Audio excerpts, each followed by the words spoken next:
Hi, wow, we are coming toward the end of these grammar lessons, and yes, you get a new video about topics that we've actually talked about before this year. I wanted to review some common errors that are made, and hopefully we can nail these things down before we get into that dreaded research project that you're looking forward to so much, right?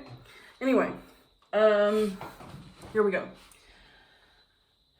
Addressing common errors. Okay, first of all, we need to review the fact that a sentence is a group of words that contains a subject and a predicate and expresses a complete thought. Okay, so in English, the subject is always stated except for imperatives and some informal notes. Okay, so informal notes like gone shopping, or I might write a note on your paper. Don't see a subject here, or something like that. So you understand that I'm saying I don't see a subject here, or I have gone shopping. And those are acceptable because it's informal, and just like in Spanish, we have different levels. And in academic writing, 90% of the time, you're going to be required to use formal language. And so we need to have a subject. Birds fly, complete sentence. Go home, complete sentence, because birds fly has a subject, birds, and go home is an imperative. And so the understood subject is you. In Spanish, many sentences have understood subjects, but in English, they don't. Okay. A fragment is something presented as a sentence or a clause, but it lacks a subject or a verb or both. The dazzling Christmas display. Okay, that is a fragment because you want to say the dazzling Christmas display what? Because the dazzling Christmas display is not doing, thinking, feeling, or being anything in that so-called sentence. Okay, because of the weather. In that sentence, we do not have a subject and we do not have a verb. Okay, this one lacks a verb, this one lacks a subject. Okay, but the most common error I see in your writing, most of you, is when you are writing two sentences that are supposed to go together, and sometimes you even put a semicolon or something in there, and the second one lacks a subject. For example, and many times the subject is the word it, okay? In English, when you don't have anything else to say for a subject, you often can say it, like it's raining, okay? I can't make that jump, is too high. There are a couple of problems with that sentence. I can't make that jump. No, that's the end of the thought, okay? So actually here we have a run-on sentence, and the second clause in that run-on sentence is a fragment, okay? So I never knew that you could have a run-on sentence and a fragment in the same sentence, but you can. So in the second part, it says is too high. Many of you do that, and you forget to put the it. It is too high, or it's too high, you could say. You have to have the subject there. Otherwise, it's just plain incorrect. And that's a dead giveaway that you're not really fully bilingual when you use sentences like that. Because no native English speaker is going to use a sentence like that. So the other thing I want to address here is the comma, because the comma is not enough to join the two sentences. And we're going to get into run-on sentences in a moment. But I want you to see that. So it should be either a period there, an exclamation point, a semicolon, or maybe you could say because to join the two clauses together, and the second clause needs to have a subject as well. You could say, I can't make that jump because it is too high. Or I can't make a jump, semicolon, it's too high. Like that. This kind of sentence, I would love to stop seeing those sentences like that. Some fragments have both subject and verb, they just lack a complete thought. So even though I finished on time, subject I, finished, predicate. Because of the word even though, actually a phrase, even though, that means that this is not an independent clause. It cannot be a complete sentence. It's a dependent clause, and we've already talked about independent and dependent clauses, so you should recognize this as a dependent clause with a subordinating conjunction, even though, and the subordinating conjunction does what? It subordinates the clause. It makes it dependent. It cannot stand alone. All right, now, fragments. Except in this case, okay, fragments can be used in formal writing with caution. You don't want to use too many of them, but if you are writing along and you say, you're talking about the fact that you didn't get all the things done that you needed to do on this particular day, or maybe you're writing a story and all the things that went wrong with your character that day or something, and then you could say, for drama, you could say because of the weather.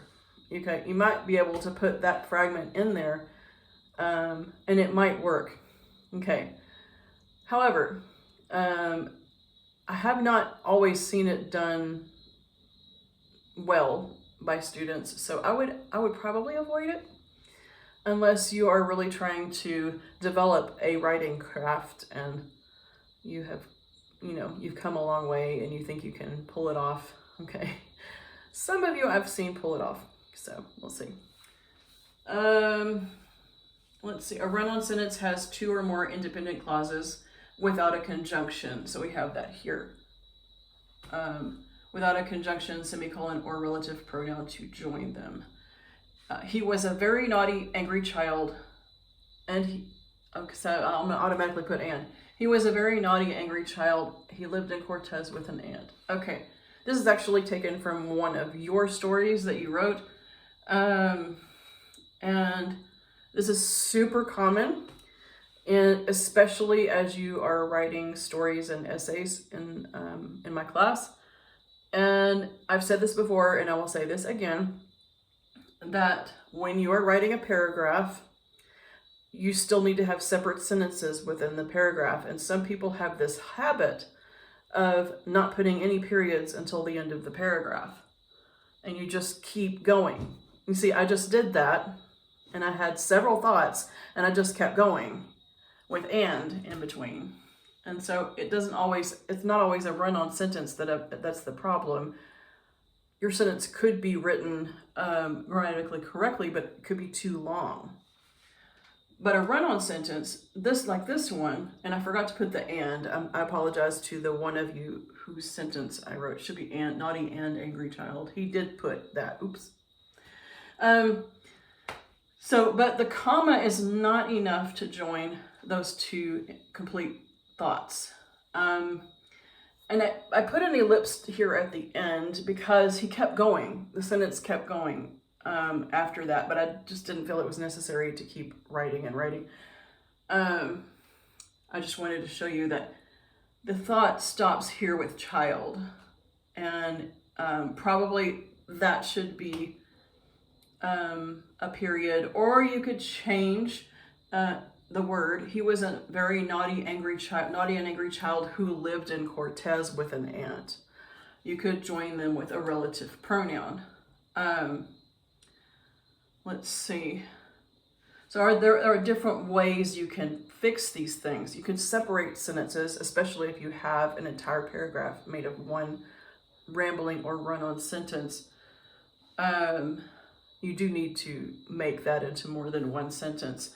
But in many cases, it's more interesting to join the two clauses with a relative pronoun like who, or a subordinating conjunction like because. In this case up here, I can't make that jump because it's too high.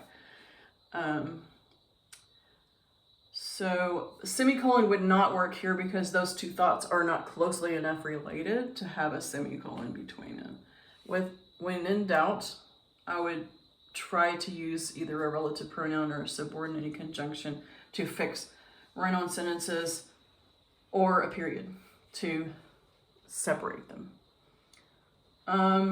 So yeah, agreement is another issue. And agreement means basically that you're using the right verb forms and pronouns. So the verb forms with the subject-verb agreement. Everyone wants to go to the party. Okay, so here we have everyone, and everyone is singular. Everyone is a pronoun that is always singular. And so it takes the verb form that has the S, like all singular nouns and pronouns. And everyone is probably one of the most common words to make a mistake with.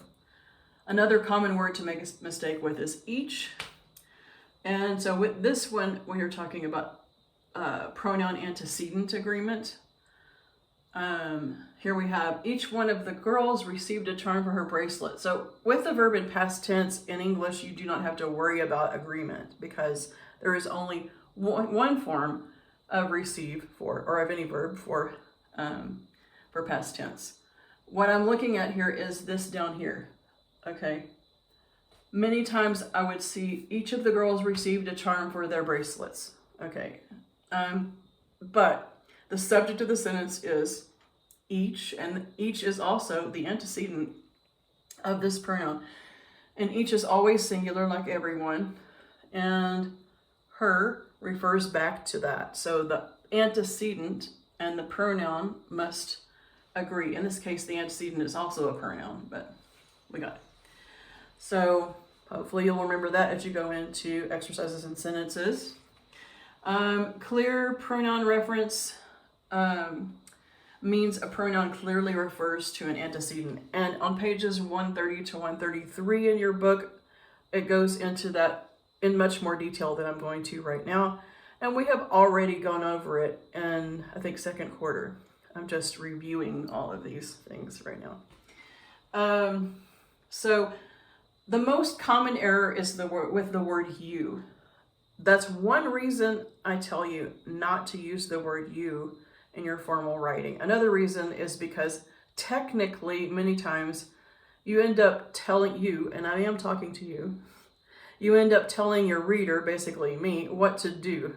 And you shouldn't tell your reader what to do unless it's that type of writing. So if you're giving an advice column, which that's a good idea for a writing assignment in the future. If you're writing an advice column, writing in a newspaper or magazine or website advice to people with their problems, okay, then you can use the word you because you are addressing the reader directly. And that's really the only time you should use the word you. The word you is not an indefinite pronoun. So here, as President of the United States, you are guarded carefully. Unless you, yes you, unless you are the President of the United States, or unless your reader, more accurately, is the President of the United States, then you do not need to use the word you. That is wrong. So,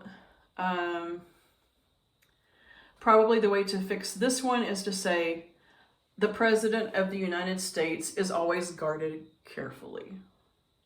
Yeah, now we don't have to worry about the word you, okay? Also common is an error with the word which, or the word that, similarly. The senator opposes the bottle bill, which bothers his constituents. So you don't even really need to know what the bottle bill is or even what the word constituents means to know that the word which is a little confusing here because we don't know whether it refers to the bill or to the senator's opposition to the bill. So it needs to be made very clear. You could say the bottle bill, which bothers the senator's constituents, is opposed by him. Okay, so that way we know that the bottle bill is what bothers his constituents. Or you could say the senator's opposition to the bottle bill bothers his constituents. In that case, we know that it is his opposition to the bill that bothers them.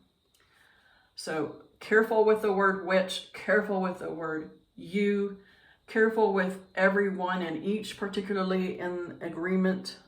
Careful to always have a subject with your sentences. Careful to not keep going and going and going without periods or conjunctions. Yeah, those are the main things to watch out for. Happy writing!